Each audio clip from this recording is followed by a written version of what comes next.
This is a podcast that seeks justice. Justice for the lives stolen by those in society that hide amongst us every day. Hidden in our towns, cities, and countrysides, the places that we work, and sometimes in our very own homes. This is Hidden Killers. Welcome to the podcast. I'm Tony Bruschi. Be sure to press subscribe wherever you download podcasts so you don't miss any of our updates, episodes, and discussions on the cases that we are following for you. You can even get a commercial-free experience through Apple Podcasts. You've been tried for 3 days free if you sign up there. We're talking about the Bryan Kohberger case today with Dr. John Delatorre, licensed psychologist.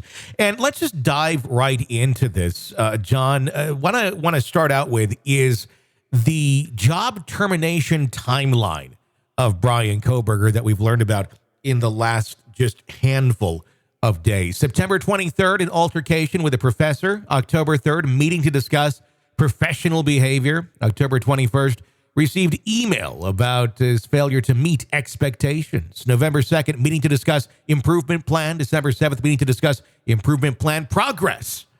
December 9th, second altercation with professor. On December 19th, he was officially terminated. It's a haunting timeline when you really look at the details of it in comparison to when these crimes were committed. And some of the things that were discussed allegedly in these meetings, including his harsh grading of specifically female students and his sexist comments that apparently had been made in class and on campus to females. It's very much par for the course for what we've understood thus far and speculated about Kohberger and his anger issues towards women, or the idea of him possibly being an incel. I'm curious to get your thoughts. I mean, it's not surprising. You know, it's one of those things where having these beliefs usually will be expressed in some way. Now, generally speaking, whoever has a delusion about something, right? And I use delusion simply to mean that it is someone with a fixed and false belief system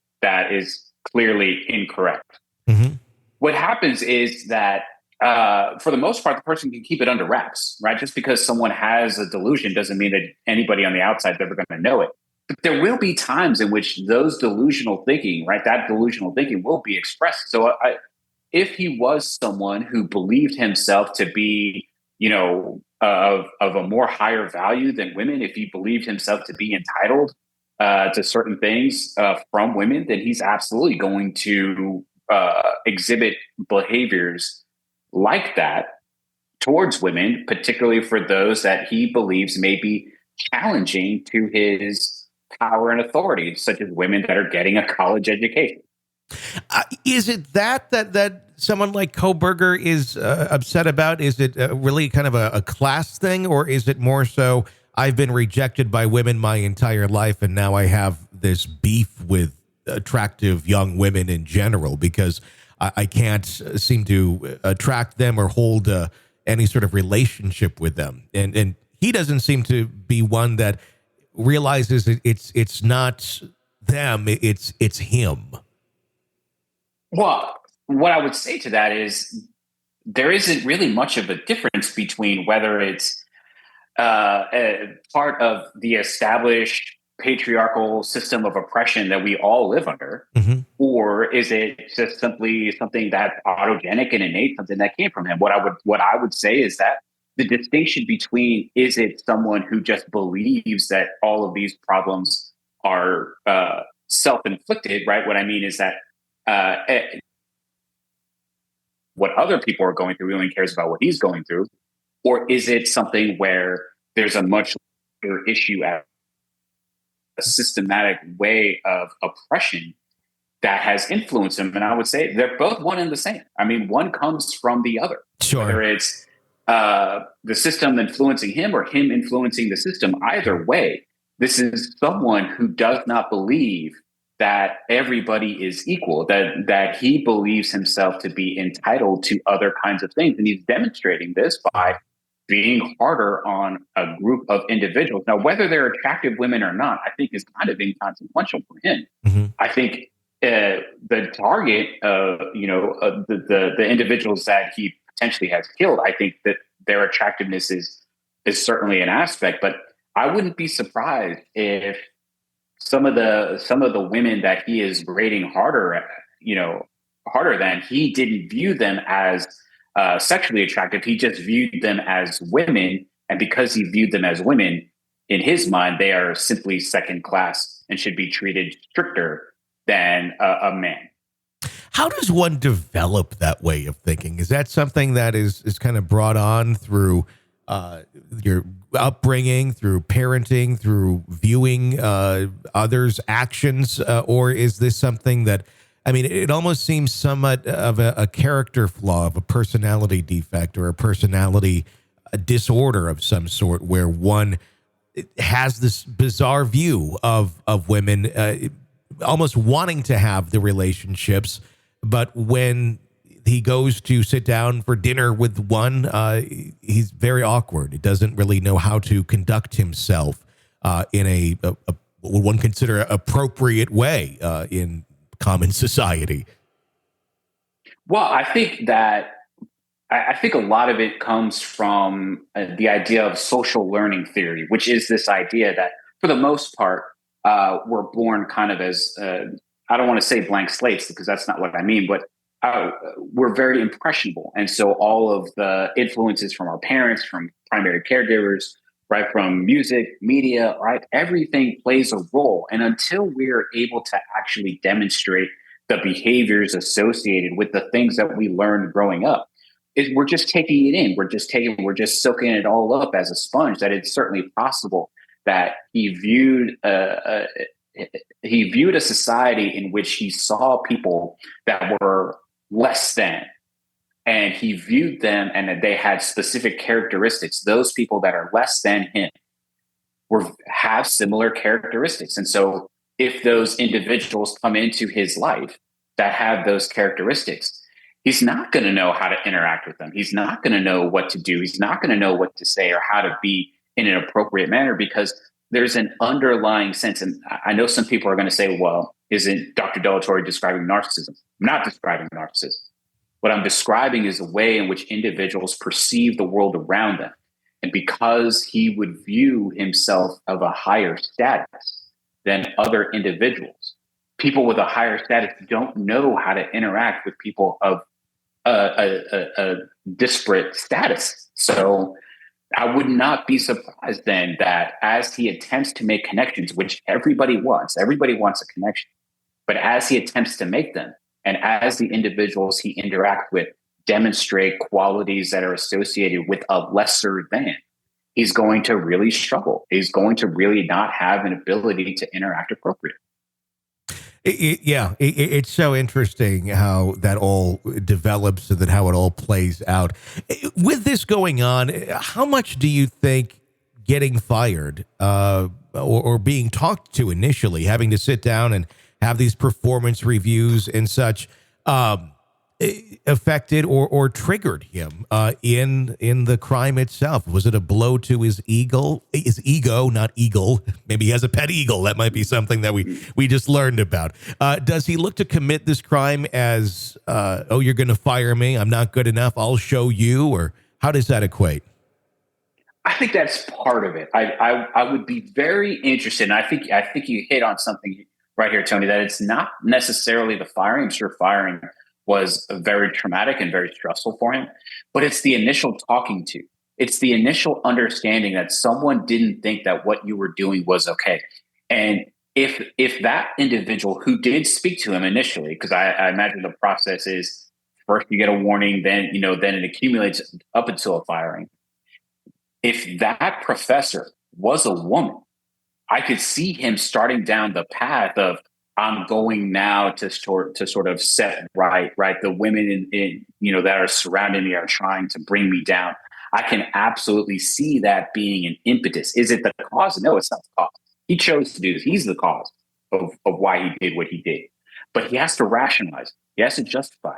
He has to make an excuse in his mind as to why this is okay. Mm-hmm. And I wouldn't be surprised if that was part of the issue that led to this event occurring, right? The 4 deaths that he's alleged to have committed. I wouldn't be surprised if this was the path that got him on the way to do it. I think we've all run across people in our life that kind of have this sort of disposition in their way of living life and how they perceive things and then how they act out, whether it be sexist or whether it be racist or whether it be something that puts them above others in their mind. And it could be income, it could be education, it could be anything that someone puts themselves up onto this pedestal. And then when they get knocked down, it's a much harder blow to them than it is to others. It's the reason why narcissists don't ever want to, and it's difficult for them to ever face what they're doing because it totally shatters their view of themselves.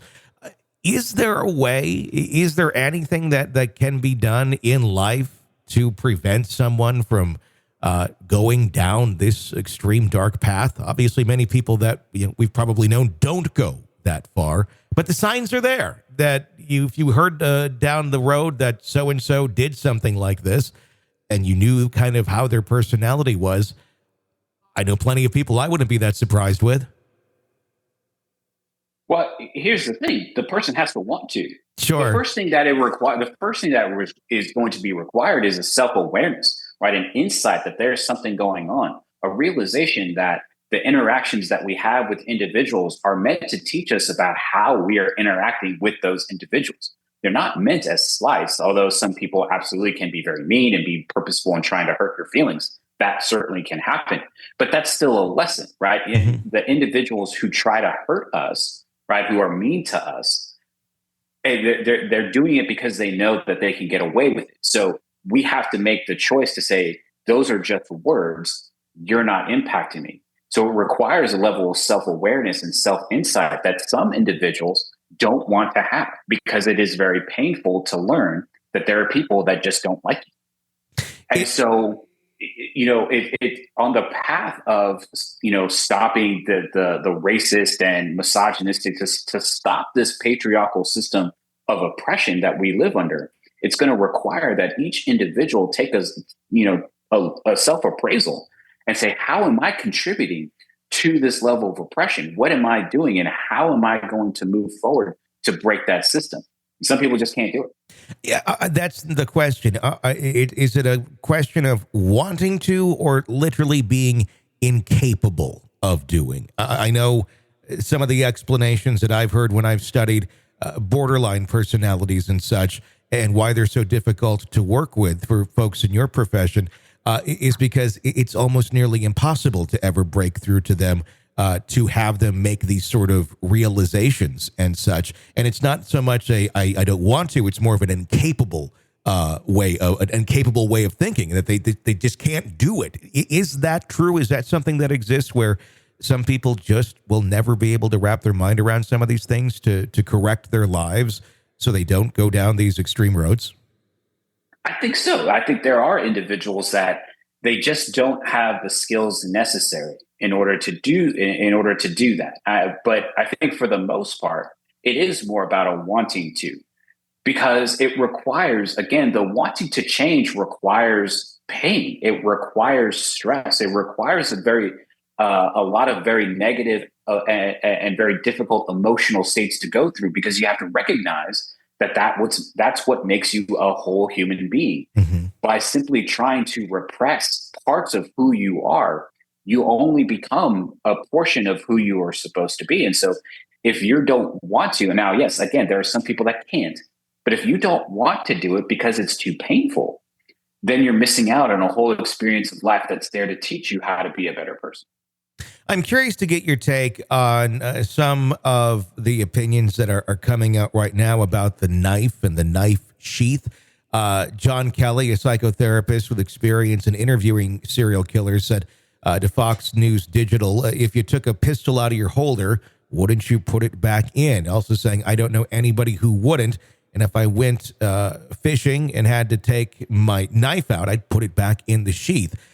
Did Kohberger leave evidence on purpose? That's the question with the knife sheath right now, whether either to leave a piece there for whatever bizarre reason he may have, or to throw people off, thinking that it may be military or something of that nature, being that there was some military insignia on the knife itself, or on the knife sheath itself.